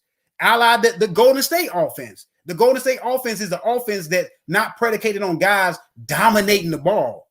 So when you say he could play in any offense, I haven't seen that. I just seen LeBron James playing LeBron James offense. That's all I've seen his whole career. It's him playing in the LeBron James offense. And when he finally get the ball out of his hands, he looks lost. He looks devastated out there. He got JJ Barrera talking in his ear. He got Jason Terry talking to him in his ear. He got Stevenson talking to him in his ear. Well, he's in a couple of those games, he scored like 9-10 points. And we talking about the finals, man. When Michael Jordan gets to the finals, we don't have those problems. We don't remember those problems in Chicago. All we remember is winning. That's all we remember. We remember going up against the Lakers, winning. Portland, winning. Seattle, winning. Utah, back-to-back, winning. That's all we remember. And people want to say, well, how many Hall of Famers did he beat? The paradigm back then was different than the paradigm now. Back then, everybody had one star on their team. Some teams did get lucky and have two really good players on their team. Like Jordan, through his first 3 championships, he had Scottie Pippen. Scottie Pippen deserves a lot of credit for those 3 championships. But in this era, you have the big 3. Now, the big 3, of course, if you have the big 3, you're going to have more Hall of Famers accumulated on the team. So LeBron James is going to be able to beat more Hall of Famers due to the fact that it's going to be a big 3. San Antonio, big 3. Parker, Ginobili, Duncan. Celtics, big 3. KG, Ray Allen. You could put Paul Pierce. And then you got Golden State. Now people say, oh, Golden State was a super team. Now they wasn't a super team to me until they got Kevin Durant. They drafted the guys that they had. They drafted Draymond Green. Draymond Green wasn't highly touted coming out of college. They drafted Klay Thompson. He wasn't highly touted coming out of college. The only one that was highly touted was Steph Curry. And I remember people saying Steph Curry was not going to be able to play in the NBA. And I told people he's going to be just fine because the NBA is not as physical as it used to be. It's more free flowing. It's not as physical. So he's going to be able to play in this league. So what I'm going to say is this. My conclusion is this.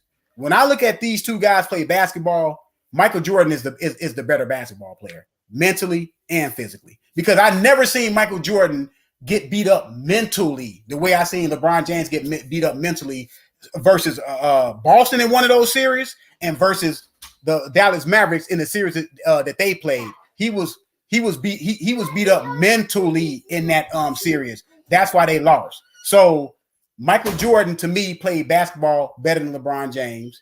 When you want to say popularity, we all know Michael Jordan is the most popular. The thing to me is this. Michael Jordan is not only the best basketball player. Michael Jordan is the best athlete of the 21st century.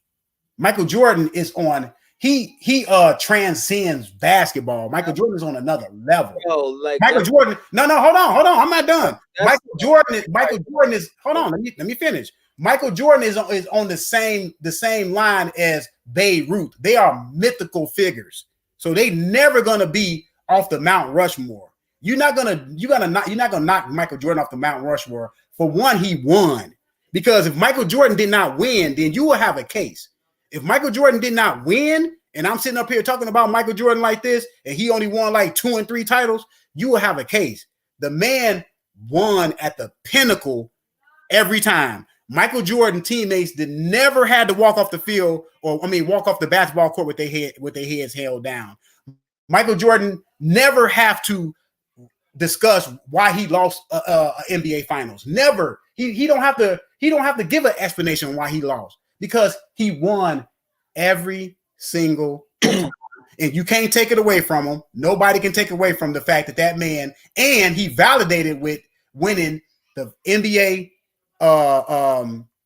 most valuable player all 6 times. Let me ask you this: Is Terry Bradshaw better than Joe Montana? Tom Brady? Terry Bradshaw, or you think Terry Bradshaw is better than Bill Roethlisberger? Yes. I'm gonna tell you the reason why. I'm gonna tell you the reason why. No, because Terry Bradshaw. I'm gonna tell you the reason why. I say yes. That man never lost a Super Bowl for his team ever. So that makes you the best because you never lose. No. That's what you just said about Terry Bradshaw. Terry Bradshaw not only won Super Bowls, the man was the best quarterback for Pittsburgh for a long time. So you really believe that Terry Bradshaw is better than Dan Marino, bro? Yes. You really believe Dan Marino never won nothing? You really believe he better than Kurt Warner? Yes. Because he that's your criteria. That's your criteria. My criteria is winning. I like for you to win to validate your greatness. That's what I'm saying. Is you mixing boxing, individual sports with team sports. You really think fucking Terry Bradshaw is better than Aaron Rodgers, bro? I got Terry Bradshaw. You really think so? I got Terry Bradshaw. Bro, I got Terry Bradshaw. I like winning. But look, man, look. Oh, let me go. You just went for like 10 minutes. Go ahead. Best athlete. I know you from Chicago. Shout out to Chicago. Home of Curtis Mayfield, home of some legendary singers. Check this out. Beautiful city. You say he's the greatest athlete in the 21st century. Have you ever heard of a guy by the name of Bo Jackson? Yes or no? Yes. Have you ever heard of a guy? What have Bo Jackson ever won? Let me go. What have Bo Jackson ever won? No, let me go. I'm about to get into it. I'm just warming up, Wayne. Okay. Because I know all sports. I don't just know boxing. I know all sports. Okay, homie. Wayne. Have you ever heard of a guy by the name of Deion Sanders? Yep. Okay. Heisman Trophy winner. So Muhammad Ali, I know all of them. Okay, so how is he better than Deion Sanders? He's doing things in 2 sports. We already seen that Homer was in the major leagues. Jordan went to baseball and was in the minor leagues. This dude is playing in World Series, bro. And he winning chips. In Deion Sanders, you can't even throw the ball his way against anybody. You can put him up against anybody. So you saying Deion dominated football better than Michael Jordan dominated basketball? Come on, man. It's a better athlete. Come on, man. That's not even debatable, bro. But winning, hold on, delete. All due respect, winning counts for a lot of this stuff. You know that, right? Listen, I got you in the corner, Wayne. You got me back to a corner. I got you in a corner. But winning. I got you in a corner. I'll let you go. You're not letting me go. You keep saying that. First of all, you said Terry Bradshaw is better than Aaron Rodgers. Yep. On any channel. Yep. He got 4 rings in Aaron Rodgers. Aaron Rodgers can throw any throw in the book. You can put him against the 85 Bears. You can put him against any defense. He can go against Mike Singletary. He can scramble. He can do any throw. Hail Marys. He can do anything. All that, and he went to 1 Super Bowl. Oh man! All that he went to 1 Super Bowl. That's what you're saying. It's a team sport. So if that's what you're gonna do, then if that's how you want to do it, then go ahead. Jordan is 6-0, and then Homeboy is like 11-1. So what's better, 6-0 or 11-1 for Bill Russell? So according to you, then Bill Russell must be the GOAT. According to you, he only lost one time, and he got like 11 chips. So he must be the GOAT then, huh? I always say this. Hold on. I always say this. Kareem has a case against Michael Jordan several times. Bill Russell has a case against Michael Jordan. Magic Johnson got a case against Michael Jordan. But he only got 5 rings, so you can't count him. He has a case. Look, you can make a case for those 3. You can make a case for LeBron James. I never said you could not make a case for LeBron James. So we know that. You can make a case for LeBron James, but LeBron James is not going to win that on my end. Okay, I mean, I get you from Chicago, but you're talking crazy. Like, how am I talking crazy? The man validated 6-0 in the finals. That doesn't make crazy. You don't want to sound crazy. That way. Your dude lost 6 NBA finals, not my dude. In boxing, bro. Okay, let me ask you this, Wayne. Do you think Marciano is better than Muhammad Ali? Because he went undefeated. That's the same. You can make a case for Marciano being better than Ali. You can do that. Yes, you can, man. Witness thing. I'm exposing you. You're not exposing me. Real crazy. Rocky Marciano better than Ali. Come on, bro. It doesn't work. Look. First of all, hold on. First of all, you go into a one-man sport. Because hold on. You was doing good. Hold on. You was doing good when you was comparing it. You were doing good when you was comparing it with people that were playing team sports. But when you go to a one-man sport, that's a different dynamic because everything is on you. Everything is on you. The whole thing is on you. So you can't go to a one-man sport. That's how you're judging on a team sport. That's how you're judging that. We're talking about the overall impact of the game. You got to keep it on the. No, if you want to go to an individual sport, we can talk tennis. We can talk. That's how you're making. Hold on. If you want to compare individual sports, we can do that. I brought up football. We're talking about a team sport, and Michael Jordan in a team sport was better than LeBron James in a team sport. He just did it better. And you said Terry Bradshaw is better in a team sport. You said Terry Bradshaw is better than Brady, and Terry Bradshaw is better than Aaron Rodgers, right? I said he better than Aaron Rodgers because he never lost. So you basing why? No, I'm not basing my whole. No, my whole argument is not based on just loss. Why does it change? It's not based on losses. Jordan better. No, it's not just based on losses. And you know, and look, and he don't got a Hall of Fame coach. And just to show you, okay, Michael Jordan made Phil Jackson a Hall of Fame coach. Let me go, Wayne.